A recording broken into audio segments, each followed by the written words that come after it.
Hi guys! Welcome back to my channel! For today's video, update ko lang kayo sa ating eksena sa ating bahay. So ngayon, kasama ko si William. Say hi to my vlog muna. Hi guys! Ang trying hard, nakakainis. So anyway, ito na ang ating contract dun sa bahay. So, pwede ko siya pwedeng ipakita sa inyo. Pero ayan siya. Andito lahat ng mga rules and regulation at kung ano-ano pa. So, madami din kasing nagtatanong. Plano ko kasi talaga sana is gagawa ko ng buong Q&A para isang tanong na lang. Pero, isasagot ko na dito. So, yung bahay na lilipatan namin, guys, is rent lang muna, guys. Hindi siya rent to own. Hindi din kami bumili ng bagong bahay. Magre-rent lang muna kami. Kasi, pansamantala lang naman kasi kailangan kasi nga namin ng mabilisan. Kasi kailangan na nga namin umalis dito. So, yun yung pinakaunang solusyon na naisip namin nung una is mag-rent muna. So, pag nakaluwag-luwag kami uli, pag kasing luwag na, nakaluwag-luwag na, is, tsaka tayo gagawa ng mga decision uli na hindi na tayo magkakamali, na magagaya tayo sa nakaraan. So, ayun guys, kaya nag-rent muna kami. So, sa mga magtatanong kung bakit din dito pa din kami kumuha sa lugar namin. Kasi, ang pinakauna ko talagang inisip is si Mama and si William. Kasi si Mama, sobrang komportable niya na dito sa lugar namin. Like, close niya na lahat. So, pag si Mama, pag sa iba pa kami nangupahan, which is wala namang sinabi si Mama na sana dito pa rin kami kumuha, na ganyan-ganyan. Okay lang si Mama kung anong decision ko kahit saan. Ang basta ang inisip ko na syempre si Mama, mahihirapan siya uli communicate sa mga bagong tao kasi bagong lipat na naman kami. Katulad ni William, andito na din yung mga friends niya. Si Mama nandito siya, nakakapag-zumba siya, nakakapagpapawis siya. Tapos nandito na din yung mga close friends niya. So sabi ko, sige dito na lang muna kami kasi nai-enjoy naman ni Mama yung surroundings dito and hindi naman toxic yung mga kapitbahay namin. And which is very supportive pa yung mga kapitbahay ni Mama. Nung sinabi ni Mama na alis na kami dito sa bahay na to. Kasi alam nyo ba guys, fun fact lang, pag nagzuzumba sila Mama, dito sila nagpa-practice sa bahay namin. Kasi dito nga yung maluwag. So, dito sila nagpa-practice ng mga zumba-zumba nila, ganyan. So, nung nalaman nga nila, nung sinabi na ni Mama sa lahat ng kamarin niya ba? Oh. Parang sinabi niya na no? Kasi sabi niya, pag naglipat na daw kami, nagtanong yung mga kumare niya kailan kami maglilipat. So, tutulong yung mga kumare ni Mama pag naglipat kami. So, which is nakakatuwa. Alam niyo, ang daming friends ni Mama dito. Parang mga 2 dosena. Ano kasi? Ano? No, masungit siya minsan eh. Sino? Kaya maraming nakakilala sa kanya sa kasumba niya eh. Hindi. Si Mama kasi dito, guys, paano ko ba i-explain? Yung mga kapitbahay namin dito is hindi takot eh. Ano ba? Parang pag si Mama yung nagsalita, makikinig sila. Yung ganon. Siguro isa din sa factor dahil siguro isa si Mama sa mga matatanda dito. Pero isa sa mga ganon si Mama yung sinusunod pag ganun sinabi. Though, hindi officer si Mama dito sa lugar namin na. Pero yung officer, parang kay Mama pinapadaan lagi para makinig. 'Di ba? Ganon yung eksena ni Mama. And nakakatawa yung mga friends ni Mama, super babait. Alam niyo ba guys, one time nakasama ako nung lahat sila senior citizen. Ako lang yung bata doon, ako lang yung sinama ni Mama bata doon. Andun silang lahat, nag-aano lang sila, parang living her life to the fullest. Ganun level. Kasi lahat sila karamihan senior na. So, ayun. Kaya, I hope nasagot ko. Kaya dito pa din kami lumipat. And kung bakit rent, yung kinuha pa din namin. So, anyway, nabasa ko naman na tong contract. And then, ayan, pipirmahan na to. And then, actually, dapat lilipat na kami nung June 10. Kaso nga lang, hindi pa tapos i-repair yung lilipatan namin kasi may mga gustong ipa-repair si Mama doon. So, pina-repair ni Mama, pina-repaint niya, then pinalinis dyan, general cleaning. So, ayun lang. So, hindi ko pa masasabi kung ano date kami lilipat, pero sure naman na yun. Pipirmahan natin ito mamaya, itong contract. Pero before that, we're gonna eat muna kasi I'm so happy! So, ang ulam namin ni William is mang inasar. Ayan, in-order ko to. And thank you so much pala sa mga nagpadala kagabi sa aking live. Thank you so much. And then kay Ma'am si Sarang din. Dami nagpadala sa live ko kagabi. Tapos ayaw mo muna ako bilan ng parts ko sa computer. Joke lang. Aral ka. Ginagamit Mababash sa ka. pangaral yun. Mababash ka dyan. Ginagamit Bala yun. ka. Mababash ka dyan. Edit mo. So anyway guys, we're gonna eat muna. Alam niyo ba guys, nagwa 1 meal a day na lang ako. Napansin mo ba? Oo, nag-1 meal a day kaya kapag di na siya nagpapapayat guys, ang bilis tumaba. Ganon yun eh. Basher ka. Mabilis ka po. Guys, yung parang hindi kompleto yung kinakain pag di maanghang. Nagigets mo ba ako, Yam? Like, naiintindihan mo yung thoughts ko. Ako nga, inubusan mo, nagreklamo ba ako? Ganina, totohanan po, ang sarap pa naman ng ulam ko. Ang alam niyo yung hinahanap niya guys, chili oil ni Darla. Manawagan ka kay Darla, bilisan mo. Ayoko Sabi, na. Ate Darla. Ate Darla, Kuya Darla. Hello? Ay, joke lang.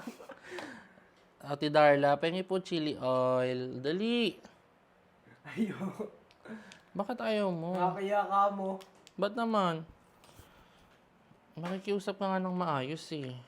Go na, manawagan ka na. Favorite niya kasi yung D&D's chili garlic. So, umorder na kay Darla guys. Pati pamangkin ko na humali na sa chili garlic. So, message si Darla sa Instagram niya or sa FB account. At Darla Manuel.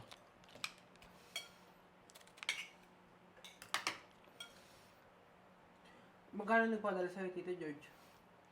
Sige. Parang paldo-paldo ka eh.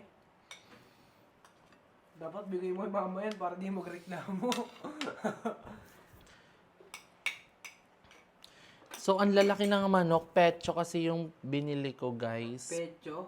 Para puro laman siya. At saka para healthy. Malaki nga yung laman. Hindi mo masarap. Kasi nga. Kagabi may daga pa dun sa Coblight. Atake niya, nakikipaglaro ko sa kanya. May daga doon? Tungalan. Hindi, pasilip-silip. Tapos pag nakikita ko, bumabalik. May daga pala dyan. Kain tayo, guys. So, anong ulam niyo tonight? Grabe naka-live pa yan. Anong live? So, malapit na pasukan ni William. Kailan pasukan mo ba? June 16. Ha? Bilis nga eh. June 16? Hindi 17? Hindi. Oh my God. So, malapit na pala pasukan mo. 5 days na lang. So, sa mga may pasok dyan, good luck guys. Sa bagong school, yung nakakaharapin nyo. So, kahapon namili sila ng School supplies. school supply saan? NB, malamang. National Bookstore. SM Dasma? O sa 13? Dasma. Di naman kasi namin alam sa Dasma. Ay, sa 13. Kasi parang maliit lang naman dun eh. Akala ko, ang lapit na pala ng pasukan talaga nila. So, sabay-sabay, paglilipat, pasok ni William. Paano yun? Huwag ka na muna kayo mag-aral.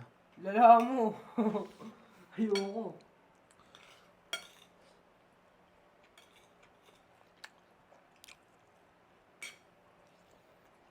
So, tapos na tayong kumain and nabasa ko na yung lease contract for our new house. May ni-revise lang sila dito. Iniba kasi yung date.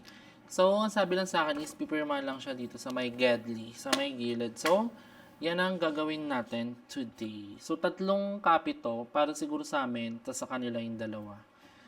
So, ang pirma natin ay nakalimutan ko ng magsulat. Tama ba to?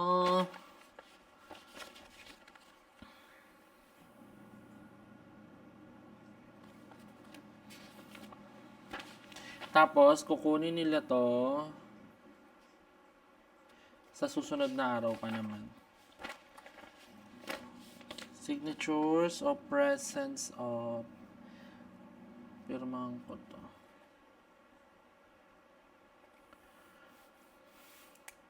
Sabi siya kagilid eh. So, ganun lang ulit. 3 copy nga kasi to.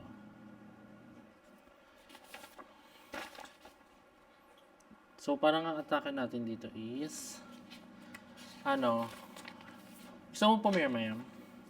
Sige. Ay, may naligtaan.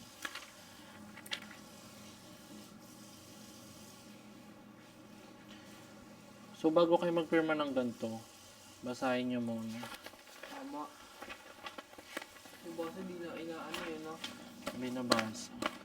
Pero ako nabasa ko na kasi ito, nakaraan pa.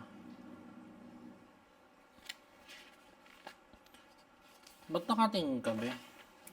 Wala. Wala lang muscles ko. Wow! So, after nito mapirmahan, itatabi muna natin to. Tapos, sasabihin ko sa inyo yung date kung kailan tayo lilipat.